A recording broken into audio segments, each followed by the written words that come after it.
carta aos Hebreus. Os hebreus são os judeus que se converteram ao cristianismo, receberam esta carta, que alguns dizem ser escrita por Paulo, mas que não se tem certeza. Hebreus capítulo 10, o versículo... Senhor, qual o versículo? Amém, Senhor. O versículo 19. Eu tinha escrito o 35, mas o Senhor fala para a gente ler o 19. Então vamos ler o 19. O versículo 19 diz: tendo, pois, irmãos, ousadia para entrar pelo sangue de Jesus, pelo novo e vivo caminho, que Ele, veja irmão, não nós, Ele consagrou pelo véu, isto é, pela sua carne, e tendo um grande sacerdote sobre a casa de Deus. Verso 22, cheguemo-nos com verdadeiro coração e inteira certeza de fé, tendo o coração purificado da má consciência e o corpo lavado com água limpa. Retenhamos firmes a confissão da nossa esperança, porque fiel é o que prometeu. Você tem ousadia, irmão? Ousadia não está falando de desrespeito. Ousadia não está falando de atrevimento. Ousadia aqui traz para nós a ideia de confiabilidade, de confiança. Ousadia aqui está falando de determinação. Você tem determinação e ousadia para entrar no Santíssimo Lugar? Amém, irmão? Você consegue ter a consciência pura para entrar no Santíssimo Lugar diante do Senhor com toda a ousadia e com certeza de fé de que o Senhor te ouvirá? Sim ou não? Porque Ele preparou. Não foi eu que preparei. Não foi você que preparou. Ele preparou um caminho novo, no qual, através dessa pequenina fé que você e eu tem, possamos ali entrar. E sabe,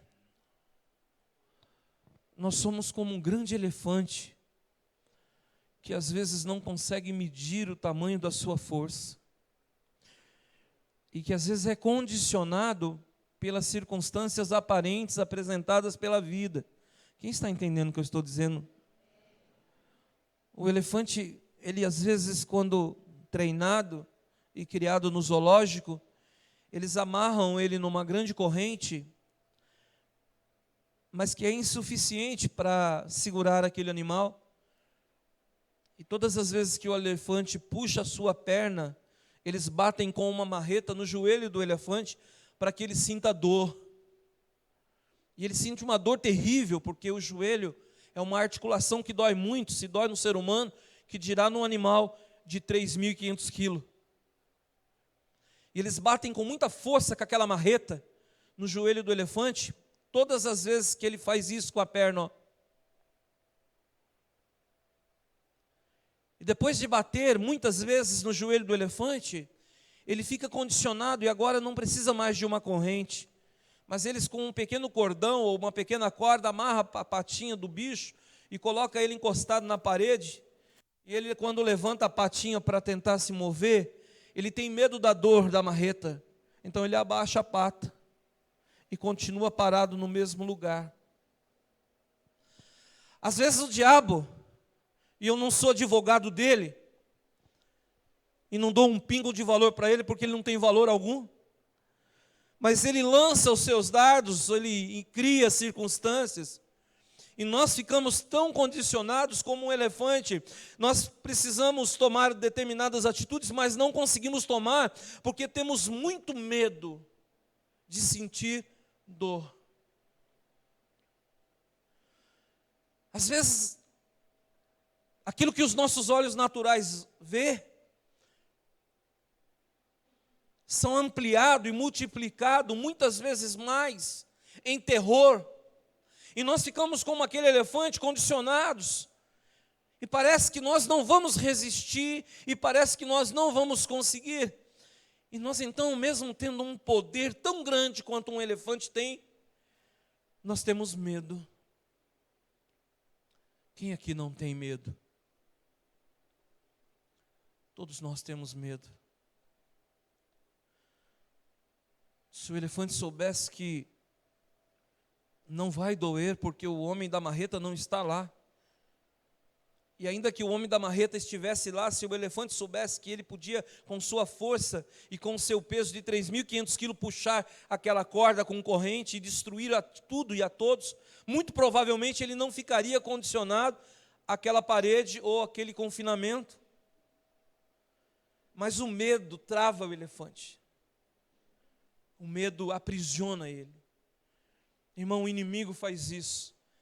Ele quer que você fique apavorado diante dos desafios que a vida apresenta a você. Ele quer que você tenha medo, tanto medo que você não tenha condição, que você trave, que você não tenha condição de fazer aquilo que Deus propôs para que você assim o fizesse. Escute uma coisa que eu vou te dizer. Deus te tirou das trevas e te levou para o reino do Filho do seu amor, para que você não tivesse que ter medo. Não tenha medo de nada. Creia no Senhor Jesus Cristo e será salvo tu e tua casa. Creia no Senhor e Ele realizará o desejo do teu coração. Não te atemorize. Nada vem em nossas vidas por acaso. Nada, absolutamente nada acontece pura e simplesmente por acaso. Sobre todas as coisas, o Senhor Deus já nos tem feito mais do que vencedor. Às vezes nós ficamos condicionados. Ah, pastor, eu tenho tanto medo. Agora há pouco eu estava conversando com meu irmão Lindo, e ele estava falando de uma dificuldade da empresa onde ele trabalha, que está vendendo para uma outra empresa, e disse, pastor, eu estou preocupado. Estou com medo de que eles mandem todos embora. Não tenha medo, Lindo. Não tenha medo. Não tenha medo. A sua vida está nos domínios da mão de Deus. Não tenha medo, confia. Está na mão de Deus. Deus não vai deixar que você passe por dificuldade. Talvez você que está sentado me ouvindo, você que está me visitando, você que nunca me viu, que não me conhece, mas que está me visitando hoje aqui, você pode estar vivendo isso. Pastor, eu tenho tanto medo. Eu tenho medo do meu casamento, eu tenho medo das minhas finanças, eu tenho medo dos meus filhos que estão aí sendo criados e criados vivendo neste mundo. Pastor, eu tenho tanto medo. Não tenha medo, meu irmão. Não tenha medo, há uma promessa para você e que o Senhor estende sobre sua família. Ele estende sobre a sua família. É óbvio que a salvação é individual, mas não se preocupe, Deus vai estender a proteção sobre sua família, porque no Salmo 91 que nós lemos, ele diz, praga nenhuma chegará à nossa tenda. O Senhor vai proteger os teus, não tenha medo. O versículo que eu tinha separado é o 35, que diz, não rejeites, pois, a vossa confiança, que tem grande e avultado, não rejeite, pois, a vossa confiança, que tem grande e avultado galardão. Ou seja, não deixa a sua confiança abalar. O galardão quer dizer prêmio, presente de Deus. Ele depende da sua confiança. Primeiro você tem fé. A fé faz que você tome atitude. E depois que você tomou uma atitude pela fé, você fica na confiança. Entendeu? A confiança não é a mesma coisa da fé. A confiança é o resultado da fé. A fé faz com que a gente haja, com que a gente tenha atitude, com que nós declaremos, com que nós afirmemos, confirmamos. E a confiança vem depois. Depois que você fala, eu creio, Deus providenciará para si o cordeiro. Aí depois que você disse, Deus providenciará, aí você fica na confiança. Bom, eu já disse, agora eu confio naquilo que eu disse. Quem entendeu, diga amém. Amém. Glória a Deus, queridos. Olha que coisa linda. Por isso declare, irmão. Ei, irmã, declare. Profetiza, ó casa de Israel. O que é que está acontecendo lá na tua vida? Profetiza, declara em nome de Jesus. Esta bênção que estou esperando, estarei recebendo em nome do Senhor. E uma vez que você proclamou pela fé, fique na confiança. Descansa. O descansar não está na fé, o descansar está na confiança. Eu já criei, já falei, já declarei, só resta para mim agora confiar, descansar, esperar. E o Senhor, que é justo, fará o que Ele tem que fazer. Amém, irmãos? Eu vou voltar lá no Antigo Testamento, em Deuteronômio. Nós vamos lá. Coloca no telão para mim, irmão. Você não pode olhar aí na tela, se for difícil de você manusear aí a Bíblia. Olhe na tela que eu separei vários versículos e eu preciso ler rápido por conta do horário. Diz assim, 6:10. Deuteronômio capítulo 6, versículo de número 10. Diz assim: E havendo-te, pois, o Senhor teu Deus introduzido na terra que jurou aos teus pais, Abraão, Isaque e Jacó, que te daria, aonde há grande e boa cidade que não edificaste.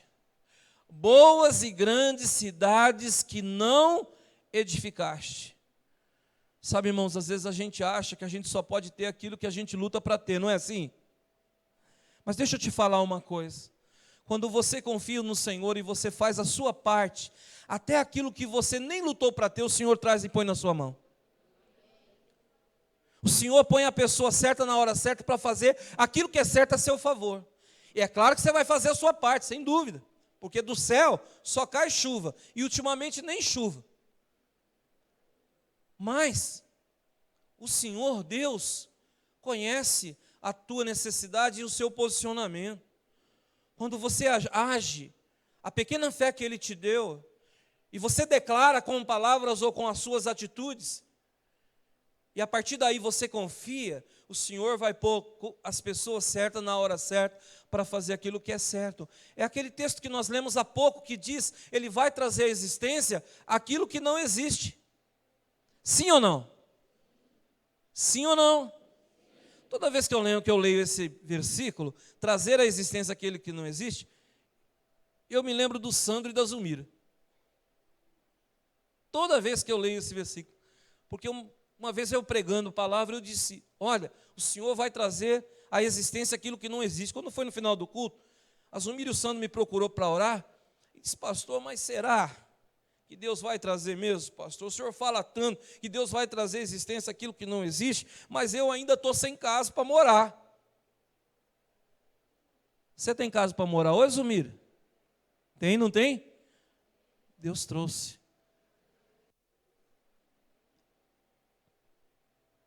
Pastor, mas será que Deus vai trazer mesmo aquilo que não existe? Eu estou desempregado, estou fora do mercado de trabalho, está tão difícil. Você está trabalhando, Zulmira? Tá. Está trabalhando, Sandro? Será que Deus vai trazer aquilo que não existe? Pastor, meu Deus, eu não aguento mais andar de carro emprestado. Pastor, que dificuldade, que problema. A perua passa mais cedo, a perua passa mais tarde e não dá tempo. Pastor, será que Deus vai trazer mesmo e dar existência o que não existe? Você tem carro, Zulmira? Ué. Então Deus traz a existência que não existe. Então Deus traz. Deus traz a existência que não existe, mas não existia. Agora existe. Se fizer a conta, será que consegue? Se fizer a conta, botar no lápis, será que dá certo tudo que conseguiu? Claro que não. É providência de Deus e é dele, para ele são todas as coisas. É ele que faz tudo. Ele está dizendo que cidades que nós não conquistamos, o Senhor trará. Sabe, a Bíblia conta uma história de Ruth. Quem já leu o livro de Ruth? Ruth é uma mulher viúva, o marido morreu. E agora ela põe no seu coração ficar junto com sua sogra, mas as duas estavam numa miséria terrível. E elas começam a olhar uma para a outra, e agora o que nós vamos fazer? O Senhor proverá. O Senhor proverá. E elas entram num campo de trigo, num campo imenso, aonde estavam colhendo, e o restolho que ia ficando, há uma lei dos judeus que aquilo que sobra fica para os mais pobres, para os descamisados, para os mendigos, ou alguma coisa assim.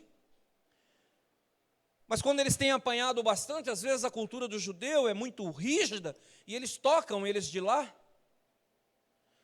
E Ruth vai para o campo para colher aquele fruto que não serve para nada, para os agricultores. E de repente Boaz bate os olhos em Ruth e fala para os empregados: olha, deixa aí para eles colherem, para elas colherem, Ruth e a sua sogra. E depois ele olha de novo para ela e fala assim: deixa alguns grãos bons também para o caminho, para que elas possam pegar. Amém, irmãos? E aí ela para e olha para ele e diz: poxa, eu nem sou serva tua, e você agiste para mim com benignidade, com bondade. Obrigado, né? Era uma maneira de dizer obrigado. E Deus move as águas e gera um romance ali entre Ruth e Boaz.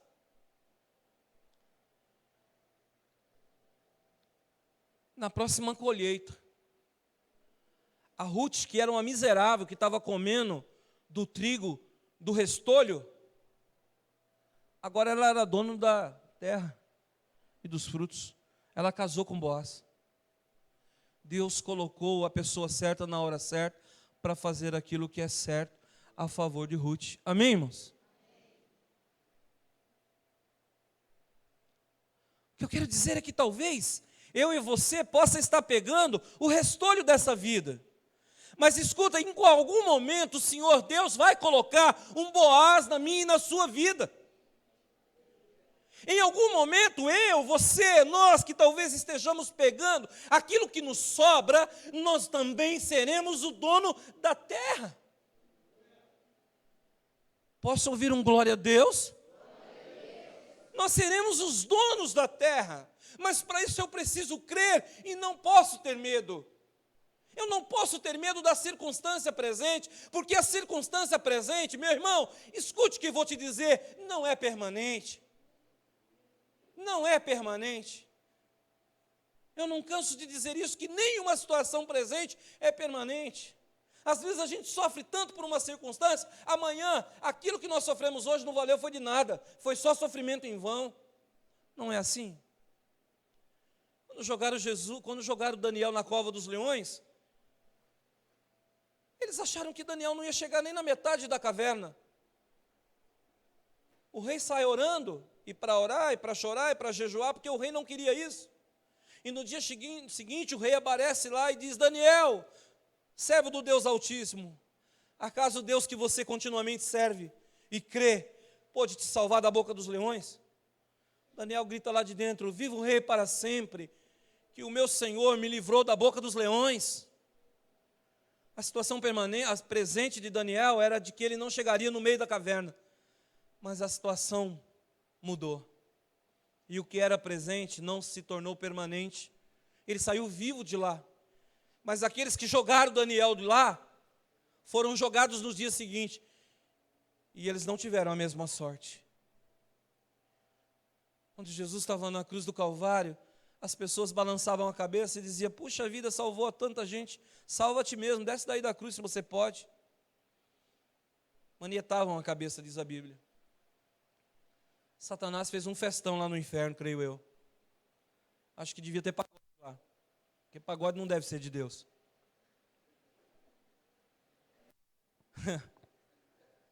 E eles estão lá, farreando lá embaixo, na escuridão das trevas. Quando de repente começa uma pequena luz que vai clareando, clareando, clareando. E aqueles demônios põem a mão na cara, creio eu, disse: meu Deus, que eles devem ter um Deus das trevas, né? Que luz é essa? E Jesus brada e diz: me dá aqui a chave da morte e do inferno. Porque a situação que você pensou ser presente não é permanente. A permanente é essa: a partir de hoje, desgraçado, você é um sem-teto na vida. A partir de hoje, desgraçado, eu te tomo a chave da morte e você não vai poder levar mais ninguém para a morte. Pelo menos não daqueles que creem em mim. O Senhor mudou a nossa história, porque a situação presente não foi permanente.